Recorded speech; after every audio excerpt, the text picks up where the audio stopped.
Hi guys, in this video, I'm gonna show you how to delete your Monopoly Go account. So head into your game screen and then click the menu button on the top right corner of the screen. After clicking it, click the settings and then click the manage account until you find the account deletion. Simply click the account deletion and then you will be redirected on another page where it explains you how to delete your account or the reason for your deletion. Just simply scroll down and click the delete my account and enter the name of your account and also the email that you use for this account.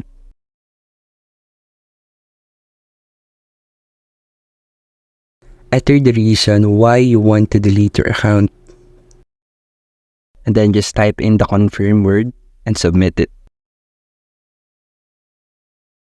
Now you just have to wait 24 hours or 48 hours to confirm the deletion of your account. Since Monopoly Go, just need to verify your identity and that's it. That is how to delete your account in Monopoly Go, and thank you for listening.